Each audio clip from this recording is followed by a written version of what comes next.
Olá, ouvinte! Você está no MIP Talks, uma produção do programa MIP Experience, iniciativa que visa transformar o manejo integrado de pragas na agricultura, através da adoção de tecnologias efetivas e baixo impacto ambiental, com benefícios que vão do campo à mesa do consumidor. Saiba mais em mipexperience.agr.br. Sejam muito bem-vindos a mais um episódio do MIP Talks, uma realização e produção do programa MIP Experience.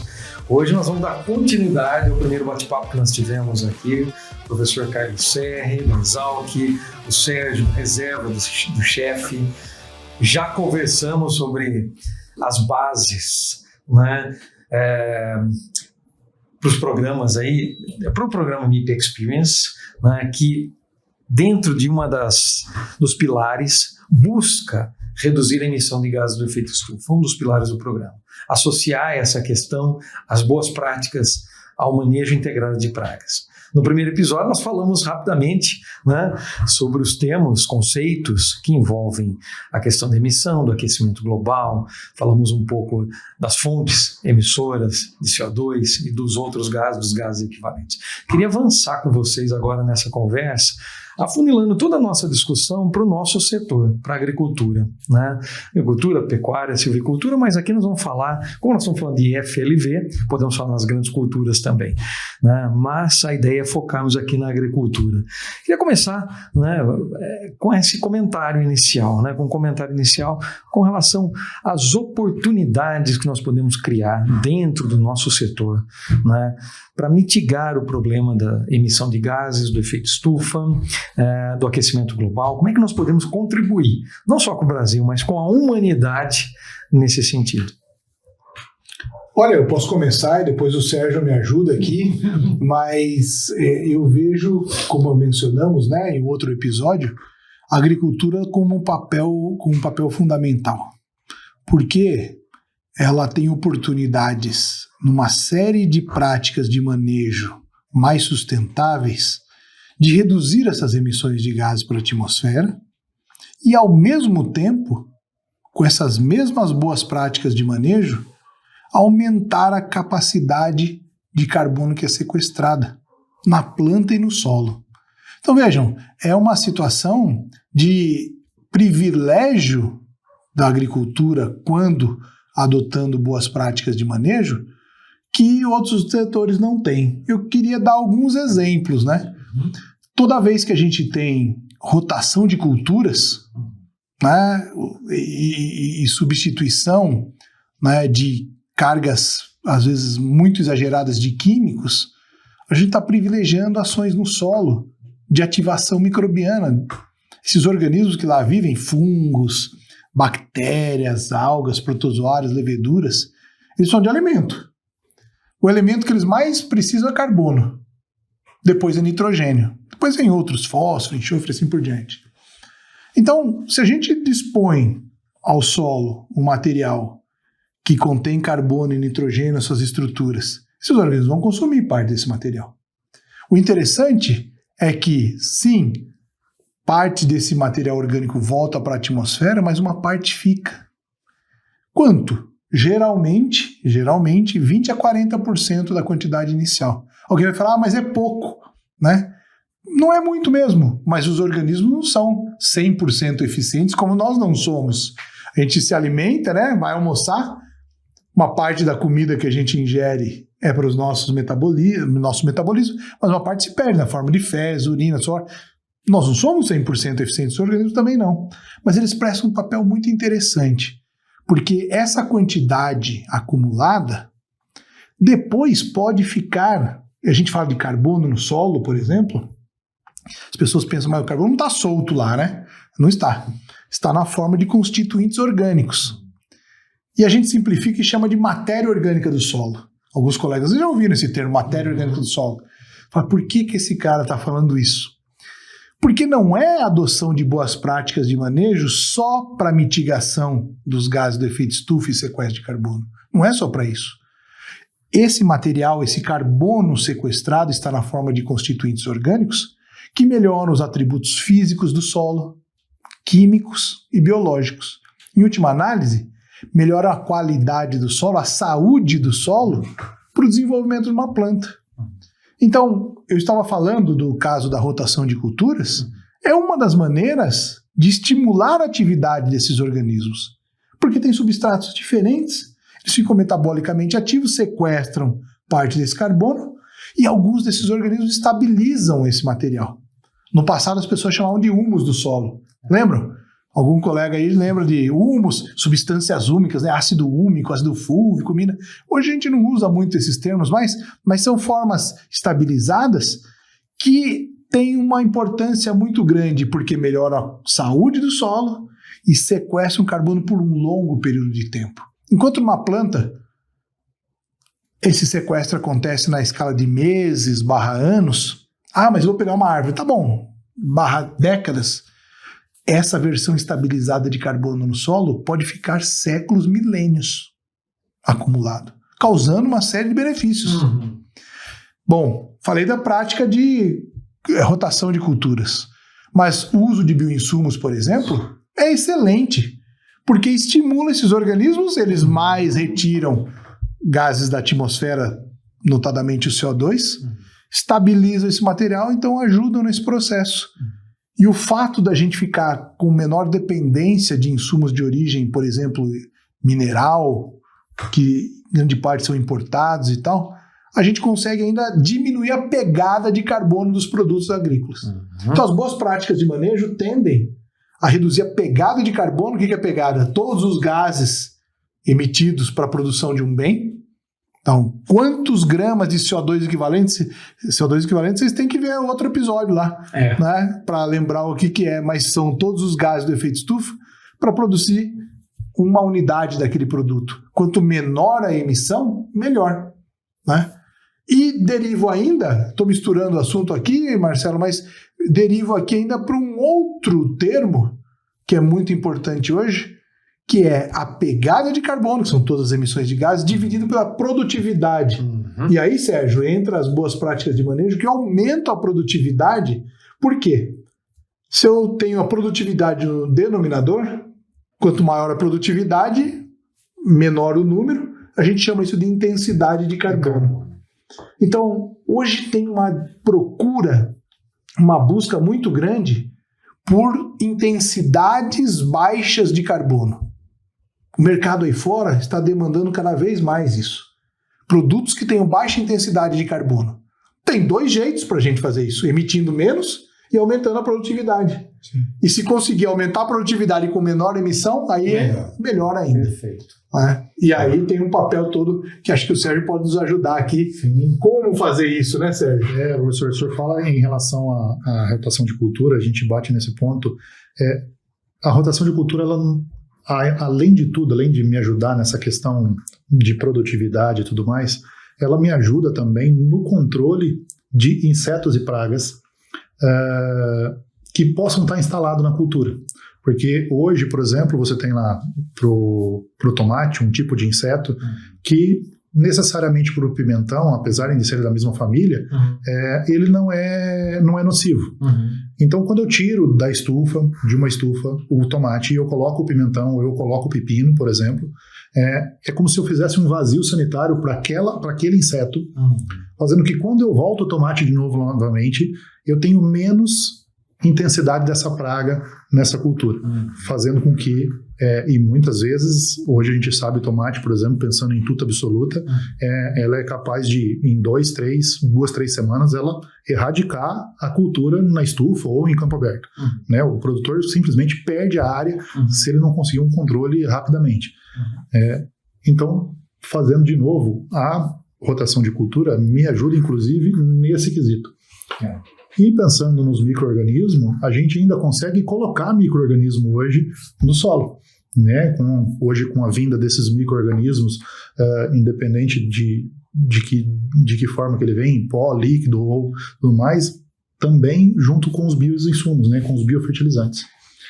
Isso é interessante demais, né? Essa possibilidade que a gente tem, viu, Marcelo, de tecnologias hoje disponíveis para o manejo integrado, né, pensando não na planta, no sistema. É solo, planta, animal, atmosfera. É essa visão mais integrada que talvez a gente não tinha no passado por falta de oportunidade, não é por... Né? Hoje a quantidade de opções que a gente tem é gigantesca, né? Pensar vários pontos que você colocou, né? No passado não tratávamos da forma que devia ser tratado, né? Por exemplo, a biologia do solo. No passado, quando falamos de solos, falamos na parte física, química. Eu me formei nos anos 90, era física e química. Pouco falava-se da parte viva, né? Da biologia do solo, da diversidade do solo. Então hoje nós falamos novamente, né? Nas boas práticas, colocamos o manejo integrado no centro dessas boas práticas e trazemos para dentro das discussões dos bioinsumos, que há 10 anos atrás também estavam fora de discussão. Então, olha o cenário que nós estamos vivendo hoje, na possibilidade de se colocar agentes biológicos dentro do sistema.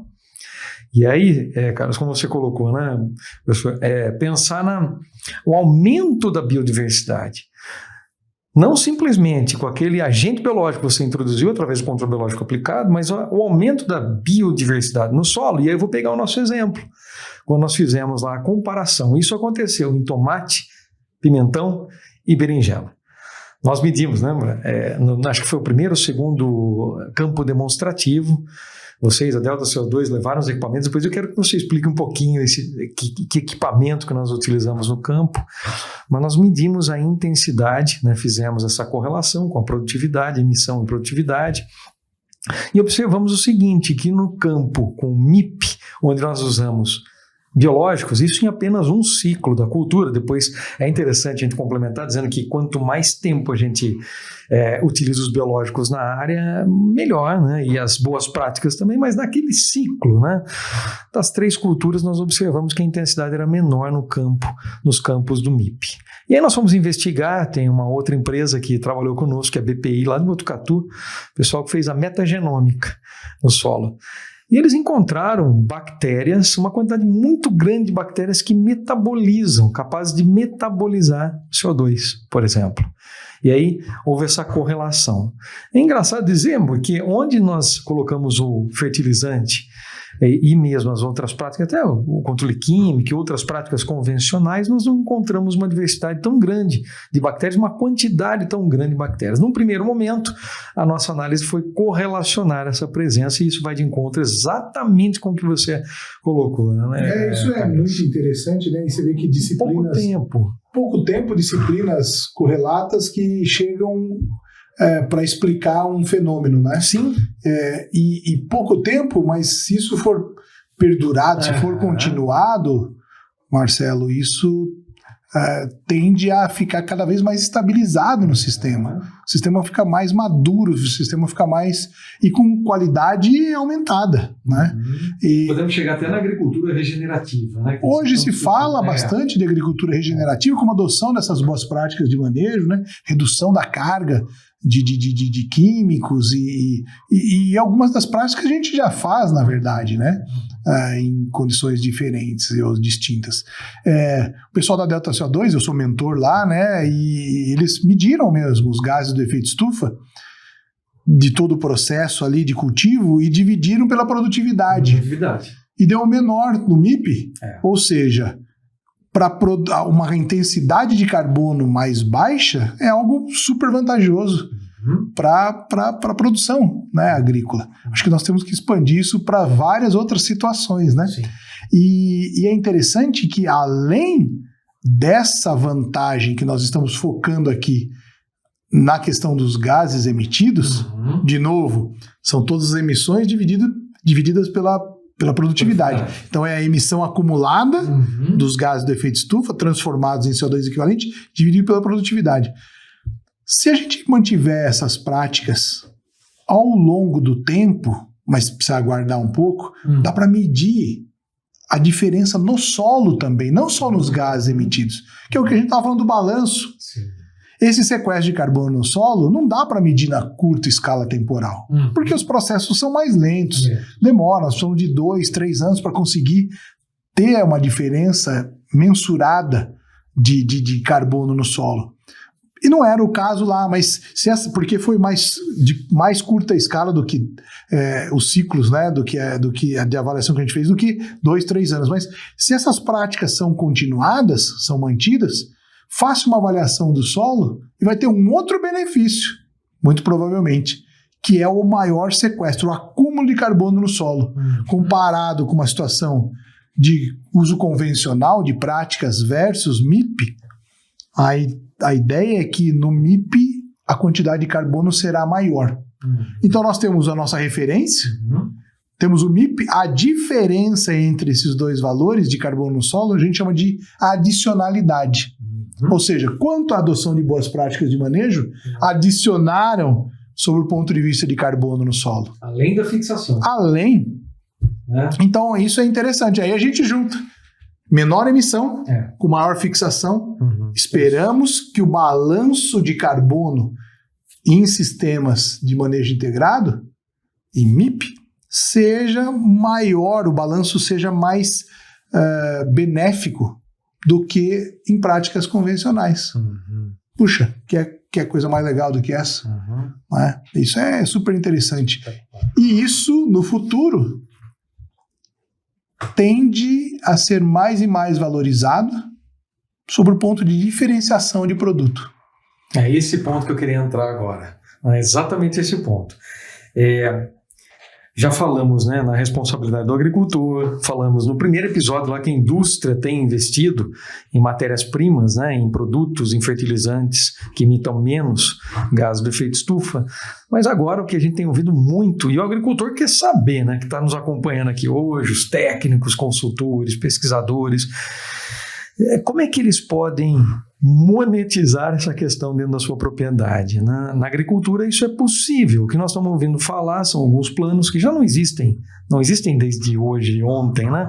Há algum tempo, né? Plano ABC, né? Você pode falar um pouquinho também sobre o plano ABC e tantos outros incentivos, talvez agora, para aquele agricultor que utiliza as boas práticas agrícolas, mas pensando nessa questão da emissão, né? Valorizando esse agricultor num primeiro momento e depois, no segundo momento, dando a possibilidade para que ele tenha resultados positivos, né? Daí no crédito de carbono, por exemplo. Né? Como é que ficam essas questões? Antes de entrar no crédito de carbono, antes de entrar nesse incentivo, como é que o agricultor mede esse balanço?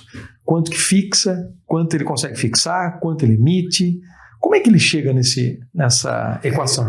Ele fecha essa equação? Essa é uma pergunta difícil, né, Marcelo, mas muito pertinente, e tem que mensurar, tem que ter métrica. Senão, como é que a gente vai saber se a adoção de uma determinada prática de manejo está efetivamente causando benefício? Seja por redução de emissão, aumento da fixação ou os dois, idealmente. Então tem que ter métrica mesmo. Existem, só para simplificar um pouco, 3 níveis de avaliação. Aquele painel intergovernamental de mudança climática chama de tier, né, de níveis. Então o tier 1, ele é o mais geral e a gente não faz mensuração no campo. A gente usa uma série de equações e multiplica, né, com os dados da nossa situação, sabe, Sérgio, quanto que eu uso de fertilizante lá para a produção do meu tomate, né? É o fertilizante A, B ou C, né? E para cada uma dessas informações, quanto que eu uso de combustível fóssil? Afinal, eu preciso ter um trator lá que vai aplicar um determinado insumo e tal. Então, usa combustível fóssil, né?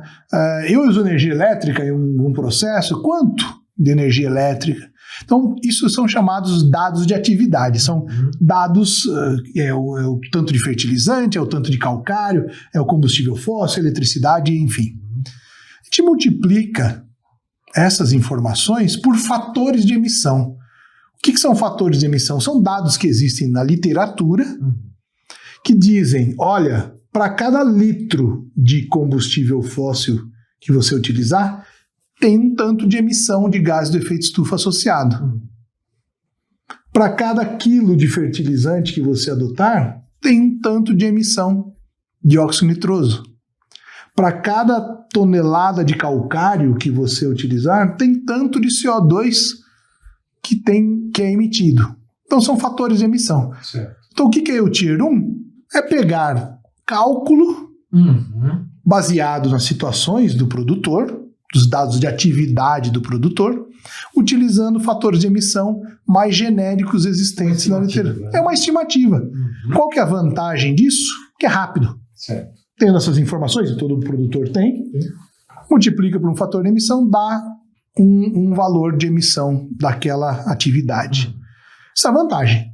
A desvantagem é que, infelizmente, esses fatores de emissão, eles são genéricos. Eles não necessariamente se adequam a uma situação específica para o tomate, na região X do Brasil, com um clima Y, com um solo. Não, eles são valores genéricos. Então tem uma incerteza associada. Num primeiro momento, isso é muito importante, fazer o Tier 1. Num segundo momento, talvez o Tier 2, que é o segundo nível, comece a ter mais requerimento, mais necessidade de se conhecer. O que é isso? É a efetiva mensuração. Então existem equipamentos, câmaras, que a gente coloca lá, sejam câmaras estáticas. O que significa uma câmara estática? Aquela que a gente vai lá com uma seringa, retira uma amostra e leva para um cromatógrafo gasoso, que é o equipamento para analisar.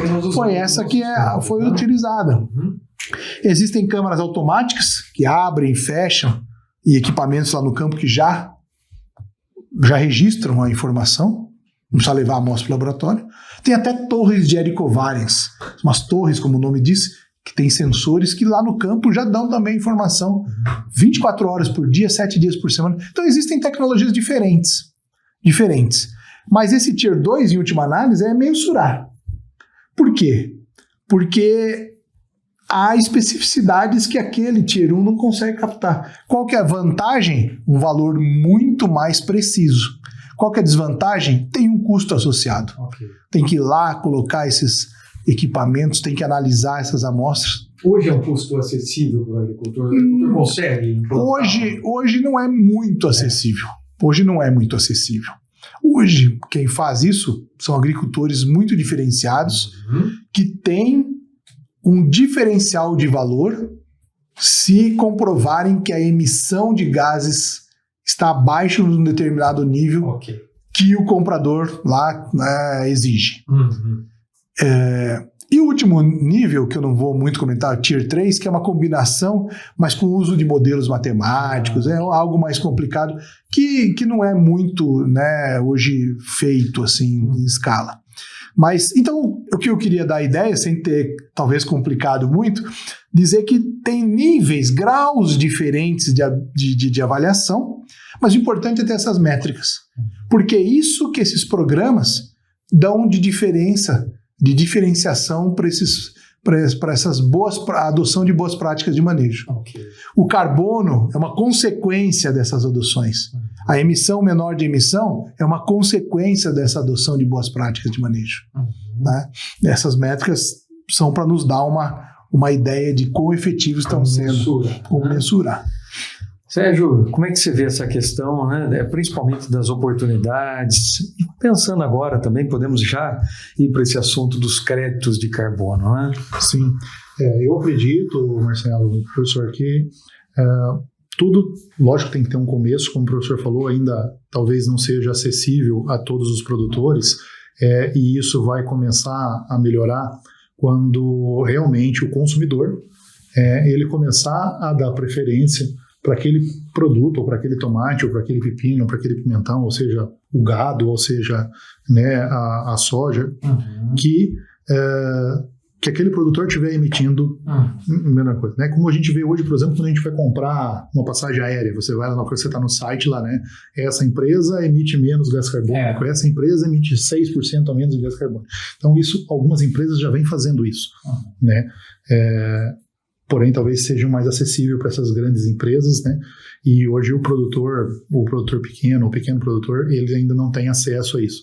Mas toda essa parte que já vem entrando na questão da rastreabilidade, na questão da segurança alimentar, tudo isso vem fazendo com que o consumidor tenha comece já a escolher por produtos que tem essas boas práticas. Então, quando você vê lá num produto que ele é free de defensivo, quando ele é orgânico, quando ele é cultivado em cultivo protegido, como boas práticas alimentares e tudo mais, né, boas práticas de produção e tudo mais, esses produtos começaram a ter um valor diferenciado. Lógico que a grande massa ainda acaba comprando o produto mais barato, mas essa percepção, principalmente dos jovens hoje em dia, tem trazido isso da menos embalagem, menos plástico, menos isopor, tudo isso eu acredito que vai contribuir para uma diminuição dos gases por efeito. Essa é uma discussão que você já tem em termos de gestão dentro da reserva do chefe? Sim. Nós já temos hoje produtos, a ideia, né, de menos embalagem, né, então em vez de ser um produto todo embalado com plástico, com isopor, com isso, é apenas uma faixa, né, para apresentar o produto. Mas ainda nós temos alguns problemas dessa questão do in natura, do produto desembalado. Você tem ainda, conforme o varejo hoje acondiciona esse produto no varejo, né? Então ainda lá fora você vê uma condição melhor, né? Quando você vai para a Europa, alguma coisa assim, nos Estados Unidos, você consegue ver essa diferenciação, né? Muitas vezes o mesmo produto orgânico na mesma prateleira do produto convencional, apenas com preços diferentes, né? Mas você olha para o produto, ele é muito parecido. E a diferença é que o consumidor tem que dizer lá no caixa, olha, esse produto é bio ou esse produto é convencional. Você me cobra, sei lá, 7 euros por quilo, ou você me cobra 2 euros por quilo. Isso acontece lá fora, né? No Brasil ainda a gente tem um pouco dessa dificuldade ainda que isso aconteça, mas a gente tem sim. Hoje a gente tem alguns produtos diferenciados, a gente tenta trazer nessa questão da segurança alimentar exatamente para tornar diferente. Porém, hoje, esse custo ainda é do produtor. Né? Esse custo ainda é do produtor. Então, por isso da ideia da gente, e eu também estou aqui, né? Estou apreensivo para ver o que o professor tem que falar, como é que a gente faz. Talvez não para trazer... Como passo a passo a receita de... Sim, mas não para pegar, vamos dizer assim, não pegar dinheiro de volta, mas sim para diminuir o gasto, diminuir o custo para não emitir gases. E Sérgio, eu acho que é esse mesmo contexto atual do mercado de crédito de carbono hoje. Porque, como tudo que é novo, né, relativamente novo, passa por um período ainda de aprendizado, né? Essas questões de mensuração são questões importantes, né? E que tem que ter transparência, e que tem que ter escalabilidade, e tem as dificuldades. Se a gente simplifica muito o método, não tem a credibilidade. Se complica muito, fica caro, fica inacessível. Mas o mercado de crédito de carbono hoje, com o valor de em torno de $20, mais ou menos, por tonelada de CO2 equivalente, né, que a gente deixa de emitir ou remove, é um incentivo ou um valor para amortizar um pouco dessas ações. Infelizmente, hoje, o produtor não vai ficar rico com o mercado de crédito de carbono.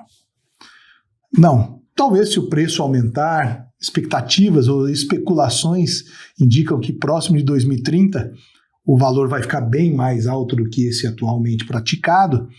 Mas se isso acontecer, talvez. Mas hoje é uma forma, primeiro, de monetização como incentivo para a adoção de boas práticas de manejo. Através de uma diferenciação. De uma diferenciação. Diminuindo o custo do produtor para implementar. Exato. As ações. Abate um pouco desse custo. Né? Então isso talvez seja uma situação de incentivo para que ele adote aquela prática, né? Que talvez ele não fosse adotar naquele momento se não tivesse esse pequeno, mas existente incentivo através do mercado. E essa redução de custo, vamos pensar assim, né? A partir da adoção das boas práticas, ela vai ser gradativa ano a ano, né? E esse resultado ele vai ser incorporado à propriedade não de uma hora para outra, né? Então o produtor tem que enxergar, né, que essas ações vão levar sim aos resultados, né, inclusive financeiros, né, porque não adianta a gente também, o produtor, trabalhar pela sustentabilidade do meio ambiente no campo se o negócio dele for sustentável. Mas, Marcelo, Não é? a sustentabilidade não é só ambiental. Exato. Né? Tem o Sim. tripé social e econômico. Econômico. Então, se não é econômico, não é sustentável. Exatamente.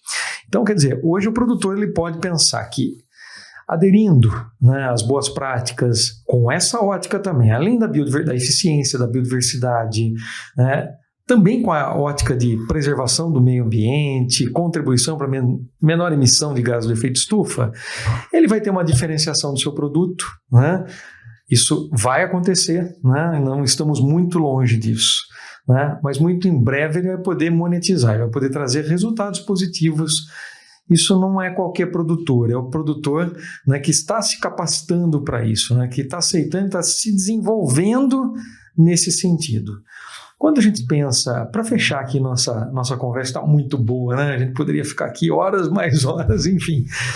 O que tem sido feito em termos de incentivo ao agricultor? Programas, políticas públicas.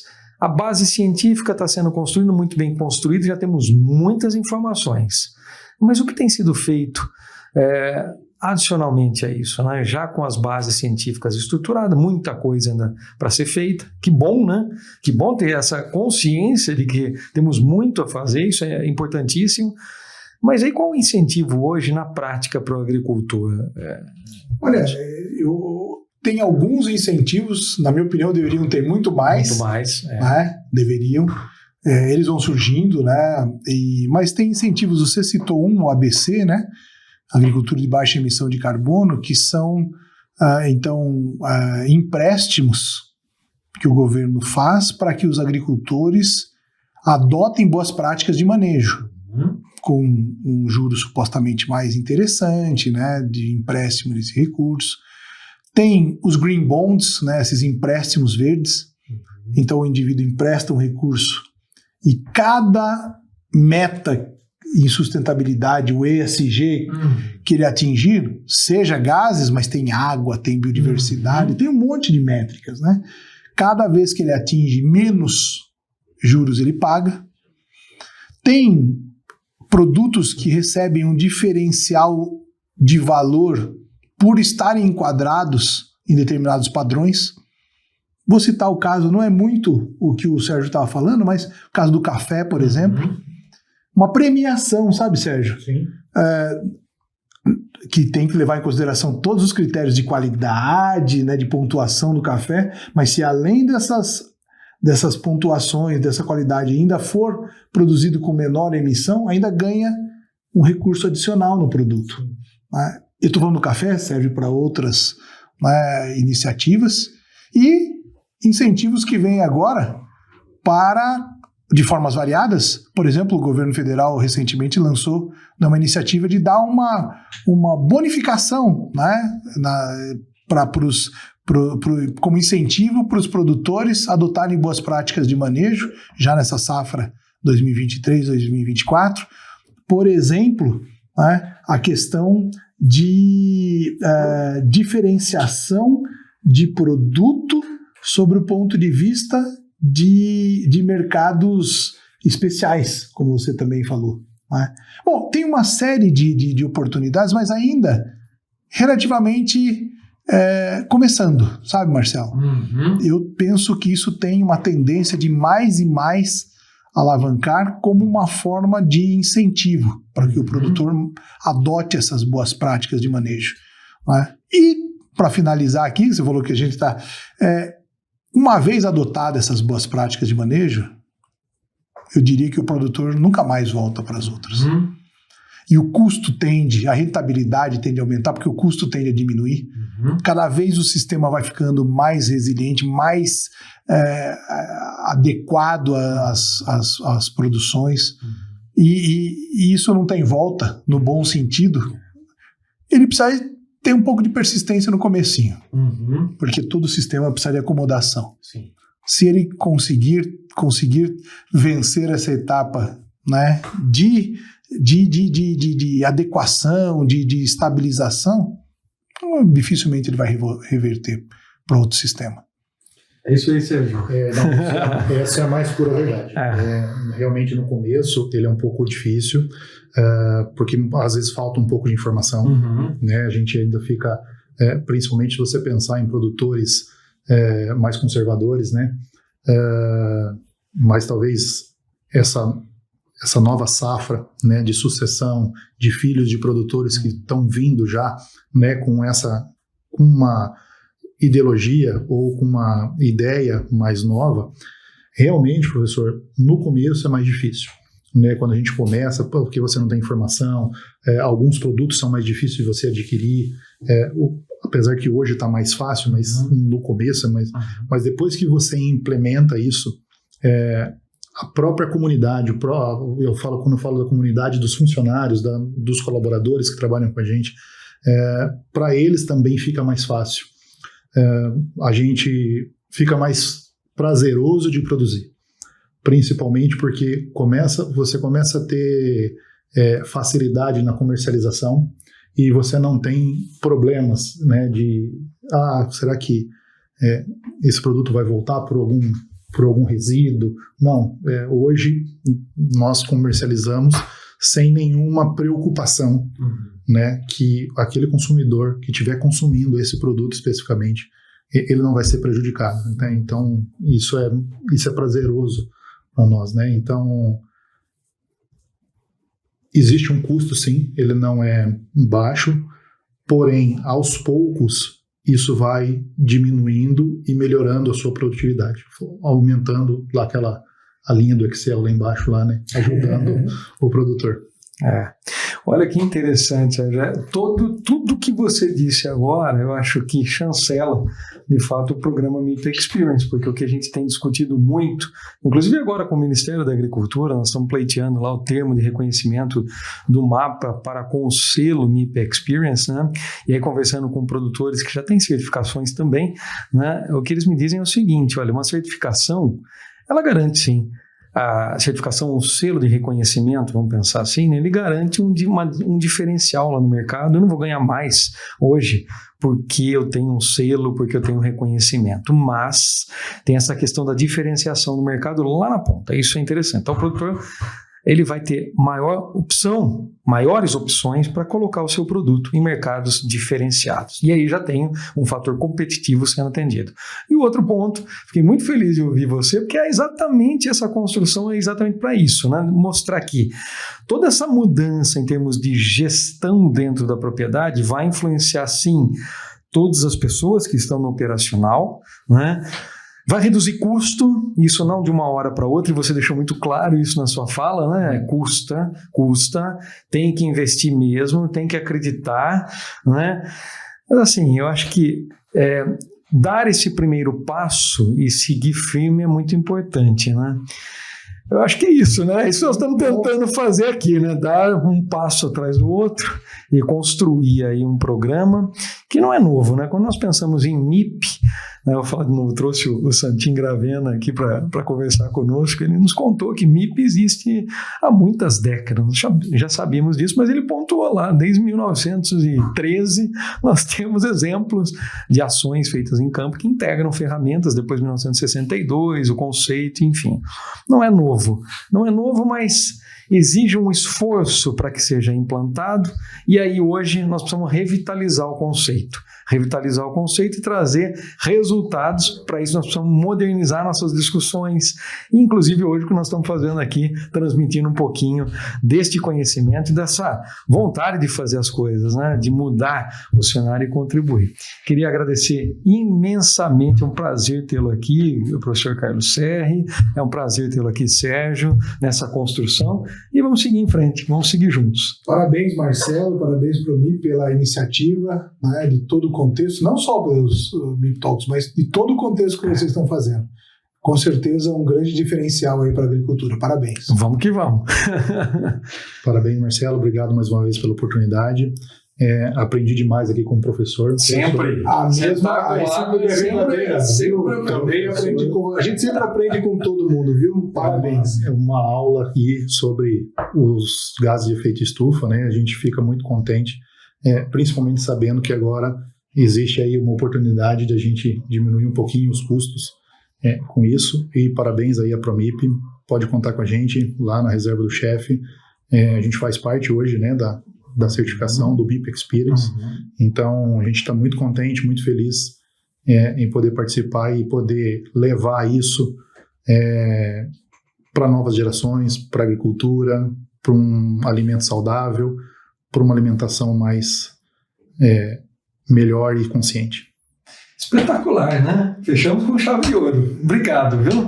Queria agradecer a todos vocês que nos acompanharam em mais esse episódio do MIP Talks. Gostaria de convidá-los para que continuem nos acompanhando nas nossas redes sociais, na plataforma digital e todos os episódios que já estão disponíveis no Spotify e no YouTube. Sejam sempre muito bem-vindos e nos acompanhem nos próximos episódios. Você acompanhou o MIP Talks, uma produção do programa MIP Experience. Idealização e realização, Promip, Manejo Integrado de Pragas. Apoio e participação, Paripasso, BASF, FMC, Balagro, Delta CO2, CropLife e AgroSafety. Acompanhe o MIP Talks no Spotify e YouTube. Obrigada pela sua companhia e até o próximo episódio. Tchau!